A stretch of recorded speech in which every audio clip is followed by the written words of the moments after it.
Treat me like a fool, treat me mean and cruel, but love me. Você sabe como é que é, né? A gente fica olhando as outras janelas e fica inventando histórias de muitas pessoas, né? Mas o pior é que tem gente que prefere acreditar. Cala a boca, não te perguntei nada. Sai daí, não é? Não, rapaz, tem gente que prefere acreditar em certas fuleiragens. Lá, qual é a contrapartida no Brasil da fobia do Estado?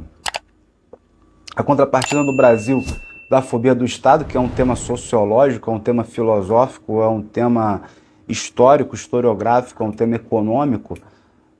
Foi a partir da fobia do Estado, ou a partir da via prussiana, da via alemã, que se formou um novo liberalismo, o liberalismo do pós-guerra. E esse liberalismo foi exportado, né, para os outros países para poder desmantelar os programas de bem-estar, do estado de bem-estar social, o welfare state, né, que foi criado no pós-guerra.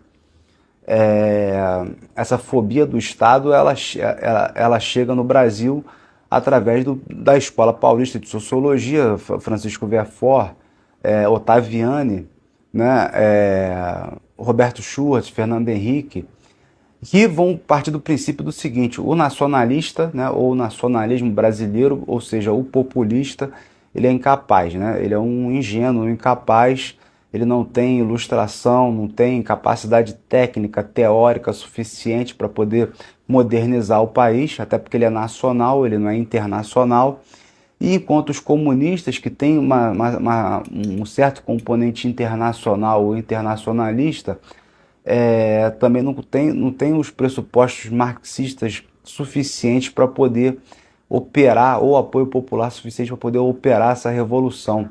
Então toda a crítica dessa sociologia paulista vai ser tanto sobre os populistas, né, ou os nacionalistas, ou seja, Jango, Vargas, Brizola, JK, etc., né, ad infinito, né, até o Lula e tudo mais, quanto aos comunistas, né, a tão criticada política de frentismo cultural do Partido Comunista Brasileiro, como é que ele entrou, por exemplo, na televisão e tal, enfim, saiu do teatro e foi parar na televisão, como é que essas coalizões do antigo partidão, não deixa de ser a meia-culpa aqui que o Disseu estava fazendo, essa questão com esse racha em relação ao partidão, porque o partidão era alguém que compunha, né? Não sei até que ponto avaliar as composições do partidão, mas era alguém que conseguia se manter na briga institucional mesmo durante a ditadura. Eu acho que é isso aí que ele está querendo dizer, né? E a tradição do partidão acabou ficando esquecida pela história, por essa nova crítica sociológica que colocou, né, soterrou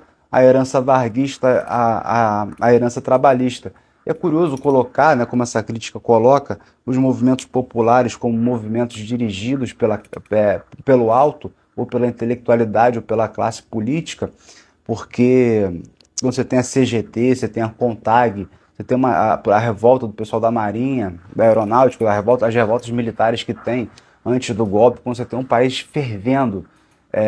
São manifestações populares, já não são mais propriamente partidos pelegos, são modelos de país, modelos de projeto de país diferentes que estão sendo defendidos ali no pré-golpe, e a população mostra assim, né, uma autonomia muito grande.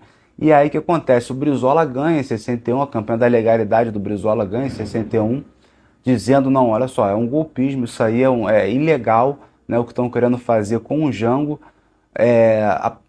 não deixando ele tomar posse, né, depois da renúncia do Jânio Quadros.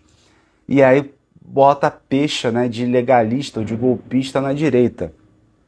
Só que, a partir do momento que a CGT, enfim, que todos esses componentes populares estão fazendo greve sem parar, estão fazendo manifestação sem parar, e esse pessoal que faz greve, que se manifesta, é recebido no Palácio do Governo e conversa com os governantes, aí a direita começa a falar: não, agora quem é populista, quem está na ilegalidade, dando brecha, né, dando legalidade aos desordeiros, quem está querendo organizar a desordem é vocês, né? É vocês, essa direita nacionalista, ou essa direita comunista, etc e tal. Então a pecha de ilegal a peste de golpista, de possível golpista, tal da ameaça comunista, passa a pairar sobre a esquerda da época. Então inverte o sinal e aí tem adesão ampla da classe média, enfim, a classe média católica, aquele tipo, né, aquela classe média católica tradicional, não o catolicismo de esquerda que vai tá existindo ali ao mesmo tempo, está começando a surgir, no caso, ali ao mesmo tempo. E então foi a partir dessa peste do ilegalismo, ou seja, eles invertem o sinal do Brizola e acabam ganhando a história. E o pior é depois a sociologia, a economia, a historiografia, Boris Fausto também, etc e tal, pegar esse sinal invertido, né, de populismo, que é essa crítica ao populismo que é feita aos nacionalistas, lá a tradição varguista, essa peixe que é feita pela UDN desde sempre, historicamente, tudo isso vai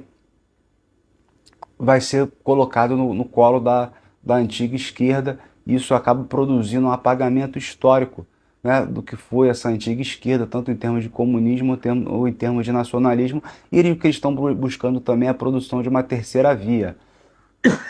Terceira via, a gente muito bem sabe o que é, não só pela última eleição, né, dessa busca da mídia por uma terceira via, mas por muito tempo, quando nasce o liberalismo a partir da Alemanha, o novo liberalismo a partir da Alemanha, o que está se falando, a gente não está querendo aqui reformar o capitalismo, nem estamos querendo, nem estamos optando pela essa utopia econômica que é o ordoliberalismo, nem estamos querendo criar um novo socialismo. A gente está querendo criar uma outra via, uma terceira via. E aí você vê que os governantes da época do consenso de Washington, por exemplo, Tony Blair é um cara da terceira via, o Fernando Henrique é um cara da terceira via, tem um cara lá da Espanha, que eu esqueci o nome dele agora, que também é um cara da terceira via, estão sempre em busca dessa terceira via. Então essa esquerda teórica, essa esquerda acadêmica universitária, que desde a década aí de 70, 80 está buscando uma solução tanto ao populismo como ao comunismo, também está buscando a sua terceira via e acaba encontrando a sua terceira via durante o governo do Fernando Henrique Cardoso. Acho interessante fazer só um parênteses para quem está acompanhando há mais tempo, tudo que eu